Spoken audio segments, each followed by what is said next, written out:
नमस्कार, मैं कोशिंदर सिंह और मेरे साथ आप देख रहे हैं इंडियन पॉलिटिकल विचार। जैसा कि आप सब जानते हैं, पूरे देश में चुनाव 7 चरणों में होने हैं, जिसमें से 2 चरणों के चुनाव संपन्न हो चुके हैं। यदि हम पहले चरण की बात करें तो 19 अप्रैल 2024 को 21 राज्यों की 102 सीटों पर संपन्न हुआ। वहीं यदि हम दूसरे चरण की बात करें तो 26 अप्रैल 2024 को 13 राज्यों की 88 सीटों पर संपन्न हुआ। इन दोनों चरणों के चुनाव संपन्न होने के बाद एक बहुत ही सटीक सर्वे एग्जिट पोल आपके साथ साझा करने वाले हैं। अब देखना होगा कि इन दोनों चरणों में किस पार्टी या किस गठबंधन को फायदा मिलता हुआ नजर आ रहा है और किसे झटका लगता हुआ नजर आ रहा है। आज की इस वीडियो में दोनों चरणों में संपन्न हुए चुनाव का सबसे सटीक एग्जिट पोल हम जानने वाले हैं। इन दोनों चरणों के चुनाव संपन्न होने के बाद आज हम देखने वाले हैं कि क्या मोदी की गारंटी काम करती हुई नजर आ रही है या नहीं, या कांग्रेस का मैनिफेस्टो काम करता हुआ नजर आ रहा है। अब देखना होगा कि मोदी की गारंटी 400 का आंकड़ा पार कर पाएगी या फिर कांग्रेस का मैनिफेस्टो बहुमत का आंकड़ा पार कर पाएगा। चलिए हम इन दोनों चरणों में हुए सभी सीटों को विस्तार से समझते हैं कि किस पार्टी को किस राज्य में कितनी सीटें मिलती हुई नजर आ रही हैं,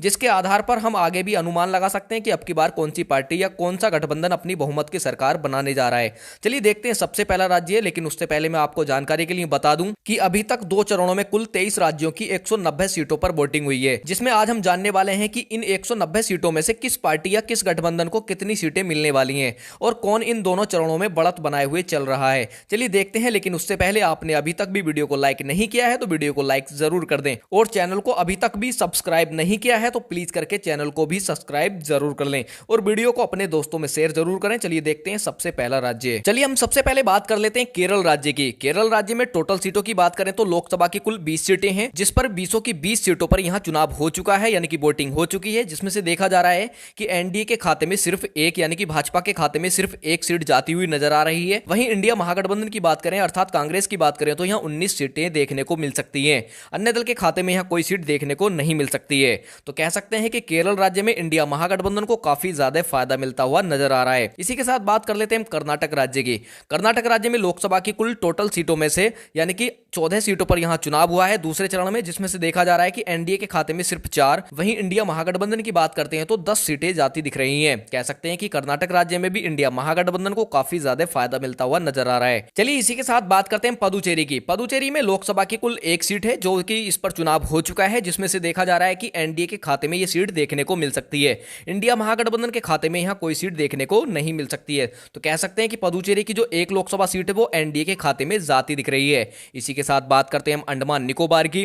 तो अंडमान निकोबार में लोकसभा की कुल 1 सीट है, जो कि इंडिया महागठबंधन के खाते में जाती दिख रही है। चलिए इसी के साथ बात कर लेते हैं हम लक्षद्वीप की। लक्षद्वीप में लोकसभा की कुल 1 सीट है, जो कि एनडीए के खाते में जाती दिख रही है, अर्थात भाजपा के खाते में जाती दिख रही है। ये कह सकते हैं कि लक्षद्वीप की 1 सीट पर जो चुनाव हुआ है वहां पर इंडिया का खाता खुलने की कोई संभावना नहीं है। इसी के साथ बात करते हैं मेघालय राज्य की। मेघालय राज्य में लोकसभा की कुल 2 सीटें हैं, जिस पर चुनाव हो चुका है, जिसमें से देखा जा रहा है कि एनडीए के खाते में भी 1, वहीं इंडिया महागठबंधन के खाते में भी 1 लोकसभा सीट जाती दिख रही है। चलिए इसी के साथ बात करते हैं सिक्किम राज्य की। सिक्किम राज्य में लोकसभा की कुल 1 सीट है, जिस पर चुनाव हो चुका है, यानी कि वोटिंग हो चुकी है, जिसमें से देखा जा रहा है कि सिक्किम राज्य की 1 लोकसभा सीट भाजपा के खाते में जाती दिख रही है, अर्थात एनडीए के खाते में जाती दिख रही है। इसी के साथ बात कर लेते हैं हम असम राज्य की। तो असम राज्य में लोकसभा की कुल टोटल सीटों में से 10 सीटों पर यहां चुनाव हो चुका है, यानी कि पहले चरण की बात करें तो पहले चरण में भी 5 सीटों पर चुनाव हुआ, वहीं दूसरे चरण में भी 5 सीटों पर चुनाव हुआ, यानी कि कुल मिलाकर के 10 सीटों पर चुनाव हुआ है, जिसमें से देखा जा रहा है कि एनडीए के खाते में यहां पर 7 सीटें देखने को मिल सकती हैं, वहीं इंडिया महागठबंधन के खाते में 3 सीटें देखने को मिल सकती हैं। ये कह सकते हैं कि असम राज्य में अभी भी भाजपा को काफी ज्यादा फायदा मिलता हुआ नजर आ रहा है। चलिए इसी के साथ बात कर लेते हैं मणिपुर राज्य की। तो मणिपुर राज्य में लोकसभा की 2 सीटों पर चुनाव हो चुका है, जिसमें से देखा जा रहा है कि एनडीए के खाते में 1, वहीं इंडिया महागठबंधन के खाते में भी 1 लोकसभा सीट जाती दिख रही है। वहीं बात करते हैं हम मिजोरम राज्य की। तो मिजोरम राज्य में टोटल सीट 1 है, जिस पर चुनाव हो चुका है, जो कि मिजो नेशनल फ्रंट के खाते में जाती दिख रही है, यानी कि अन्य दल के खाते में जाती दिख रही है। मिजोरम राज्य में कह सकते हैं कि यहां कांग्रेस व भाजपा का खाता खुलने की कोई संभावना नहीं है। इसी के साथ बात करते हैं अरुणाचल प्रदेश की। तो अरुणाचल प्रदेश में लोकसभा की कुल 2 सीटों पर चुनाव हुआ है, यानी कि पहले चरण में जो वोटिंग हुई है, जिसमें से देखा जा रहा है कि एनडीए के खाते में 1, वहीं इंडिया महागठबंधन के खाते में 1 सीट जाती हुई दिखाई दे रही है। कह सकते हैं कि अरुणाचल प्रदेश की 2 लोकसभा सीटों पर एनडीए व इंडिया महागठबंधन के बीच बराबर की टक्कर देखने को मिल सकती है। इसी के साथ बात करते हैं हम त्रिपुरा राज्य की। तो त्रिपुरा राज्य में लोकसभा की कुल 2 सीटें हैं, जिस पर पहले चरण व दूसरे चरण में 1-1 सीट पर चुनाव हो चुका है, यानी कि वोटिंग हो चुकी है, जिसमें से देखा जा रहा है कि एनडीए अर्थात भाजपा के खाते में भी 1, वहीं इंडिया महागठबंधन व कांग्रेस के खाते में 1 लोकसभा सीट जाती दिख रही है। इसी के साथ बात करते हैं पश्चिम बंगाल की। तो पश्चिम बंगाल में लोकसभा लोकसभा की कुल 42 सीटें हैं, जिसमें से 2 चरणों में जो चुनाव हुआ, यानी कि पहले चरण में 3 सीटों पर, दूसरे चरण में भी 3 सीट पर चुनाव हुआ, यानी कि कुल मिलाकर के 6 सीटों पर चुनाव हुआ है यहाँ, जिसमें से देखा जा रहा है कि एनडीए के खाते में सिर्फ एक, वहीं इंडिया महागठबंधन की बात करते हैं तो 5 लोकसभा सीट जाती दिख रही है। और जैसा कि आप सब जानते हैं, पश्चिम बंगाल की जो मुख्यमंत्री है ममता बनर्जी, वो इंडिया महागठबंधन में शामिल है, जिसके चलते यहाँ इंडिया महागठबंधन को काफी ज्यादा फायदा मिलता हुआ नजर भी आ रहा है। चलिए इसी के साथ बात कर लेते हैं हम जम्मू कश्मीर की। तो जम्मू कश्मीर में लोकसभा की कुल 6 सीटें हैं, जिसमें से 2 सीटों पर यहाँ चुनाव हो चुका है, यानी कि पहले चरण की बात करें तो 1 सीट पर चुनाव हुआ, वहीं दूसरे चरण में भी 1 सीट पर चुनाव हुआ है, यानी कि कुल मिलाकर के 2 सीटों पर यहाँ चुनाव हो चुका है, जो कि एनडीए के खाते में दोनों की दोनों सीटें जाती दिख रही हैं। यहाँ पर कह सकते हैं कि इंडिया महागठबंधन का खाता खुलने की कोई संभावना नहीं है। इसी के साथ बात करते हैं उत्तराखंड की। उत्तराखंड राज्य में लोकसभा की कुल 5 सीटें हैं, जिस पर 5 की 5 सीटों पर यहाँ चुनाव हो चुका है, वोटिंग हो चुकी है, जिसमें से देखा जा रहा है कि एनडीए के खाते में 4, वहीं इंडिया महागठबंधन की बात करते हैं तो 1 लोकसभा सीट जाती दिख रही है। इसी के साथ बात करते हैं हम छत्तीसगढ़ राज्य की। छत्तीसगढ़ राज्य में लोकसभा की 4 सीटों पर यहाँ चुनाव हो चुका है, यानी कि पहले चरण में बात करें तो 1 सीट पर चुनाव हुआ, वहीं दूसरे चरण की बात करें तो 3 सीटों पर चुनाव हुआ, जिसमें से देखा जा रहा है कि एनडीए के खाते में भी 2, वहीं इंडिया महागठबंधन के खाते में भी 2 लोकसभा सीट जाती दिख रही है। यह कह सकते हैं कि छत्तीसगढ़ राज्य की 4 लोकसभा सीटों पर जो चुनाव हुआ है, वहां पर एनडीए व इंडिया महागठबंधन के बीच बराबर की टक्कर देखने को मिल सकती है। चलिए इसी के साथ बात करते हैं हम राजस्थान राज्य की।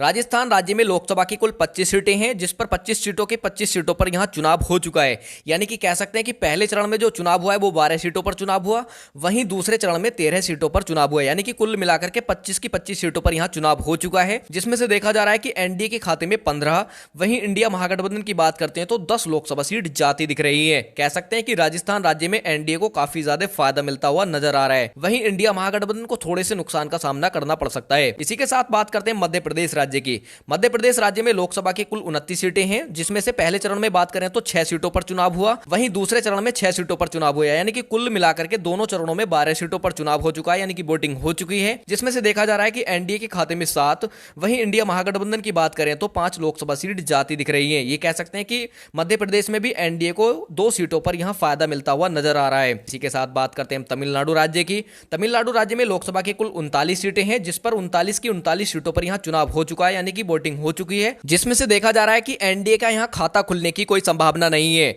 जबकि तमिलनाडु की इंडिया महागठबंधन के खाते में 39 की 39 सीटें जाती दिख रही हैं। ये कह सकते हैं कि तमिलनाडु राज्य में इंडिया महागठबंधन को काफी ज्यादा फायदा मिलता हुआ नजर आ रहा है। चलिए इसी के साथ बात करते हैं उत्तर प्रदेश राज्य की। उत्तर प्रदेश राज्य में लोकसभा की कुल 80 सीटें हैं, और वैसे भी उत्तर प्रदेश राज्य को लोकसभा चुनाव का आधार राज्य माना जाता है, क्योंकि उत्तर प्रदेश में सर्वाधिक सीटें हैं, यानी कि कुल मिलाकर के 80 सीटें हैं, जिसमें से पहले चरण में बात करें तो 8 सीटों पर यहां चुनाव हो चुका है, वहीं दूसरे चरण में भी 8 सीटों पर चुनाव हो चुका है, यानी कि कुल मिलाकर के 16 सीटों पर यहां चुनाव हो चुका है, जिसमें से एनडीए की बात करें तो 9, वहीं इंडिया महागठबंधन की बात करते हैं तो 4 लोकसभा सीट जाती हुई नजर आ रही हैं। और वैसे उत्तर प्रदेश राज्य को ऐसा माना जाता है कि जो पार्टी उत्तर प्रदेश राज्य में सर्वाधिक सीटें जीतेगी, वही पार्टी केंद्र में भी अपनी सरकार बनाएगी। लेकिन अब की बार आंकड़े कुछ उल्टे होते नजर आएंगे, और आपको पता चल जाएगा कि 4 जून को जो परिणाम घोषित किए जाएंगे, अब की बार बहुत उलटफेर यहां देखने को मिल सकता है, यानी कि केंद्र में अपनी सरकार कोई और बनाने वाला है। चलिए इसी के साथ बात करते हैं बिहार राज्य की। बिहार राज्य में लोकसभा की कुल 40 सीटें हैं, जिसमें से पहले चरण में 4 सीटों पर यहां चुनाव हो चुका है, वहीं दूसरे चरण में 5 सीटों पर, यानी कि कुल मिलाकर के 9 सीटों पर यहां वोटिंग हो चुकी है, जिसमें से देखा जा रहा है कि एनडीए के खाते में 5, वहीं इंडिया महागठबंधन की बात करें तो 4 लोकसभा सीट जाती हुई नजर आ रही हैं। चलिए इसी के साथ बात करते हैं महाराष्ट्र राज्य की। महाराष्ट्र राज्य में लोकसभा की कुल 48 सीटें हैं, जिसमें से पहले चरण की बात करें तो 5, वहीं दूसरे चरण की बात करें तो 8 लोकसभा सीटों पर यहां चुनाव हो चुका है, यानी कि कुल मिलाकर के 13 सीटों पर चुनाव हो चुका है, जिसमें से देखा जा रहा है कि एनडीए के खाते में 4, वहीं इंडिया महागठबंधन की बात करें तो 9 लोकसभा सीट जाती हुई नजर आ रही है। चलिए इसी के साथ बात करते हैं नागालैंड की। नागालैंड में लोकसभा की कुल 1 सीट है, जिस पर यह चुनाव हो चुका है, यानी कि देखा जा रहा है कि नागालैंड की जो 1 लोकसभा सीट है वो इंडिया महागठबंधन के खाते में जाती दिख रही है। इस प्रकार हमने लोकसभा की 23 राज्यों की 190 सीटों का सर्वे विस्तार से जाना, जिसमें से देखा जा रहा है कि एनडीए के खाते में 69, वहीं इंडिया महागठबंधन की बात करें तो 117 लोकसभा सीट जाती हुई नजर आ रही हैं। वहीं अन्य दल के खाते में 4 लोकसभा सीट देखने को मिल सकती हैं, यानी कि कह सकते हैं कि इंडिया महागठबंधन दोनों चरणों में जो हुए चुनाव हैं, 190 सीटों पर जो चुनाव हुआ है, उसमें से 117 सीटें इंडिया महागठबंधन के खाते में जाती दिख रही हैं, यानी कि कह सकते हैं कि इंडिया महागठबंधन काफी ज्यादा बढ़त बनाए हुए चल रहा है। तो इसी के आधार पर हम आगे भी अनुमान लगा सकते हैं कि इंडिया महागठबंधन अपनी पूर्ण बहुमत की सरकार बनाने में कामयाब हो सकता है, क्योंकि अभी आपको पता है 2 चरणों के चुनाव, यानी कि 2 चरणों में चुनाव हुए हैं, 5 चरण अभी बाकी हैं, जिसमें से देखा जा सकता है कि इंडिया महागठबंधन गठबंधन अपनी पूर्ण बहुमत की सरकार बना सकता है। और साथियों, आपको क्या लगता है कि अब की बार किसकी सरकार बनेगी और किसकी आप बनते देखना चाहते हैं? कमेंट करके जरूर बताएं, क्योंकि जनता की राय लोकतंत्र को मजबूत बनाने के लिए महत्वपूर्ण होती है, इसलिए अपनी कीमती राय अवश्य दें। चलिए मिलते हैं अगली वीडियो में, अगले ओपिनियन पोल व एग्जिट पोल में। तब तक के लिए गुड बाय।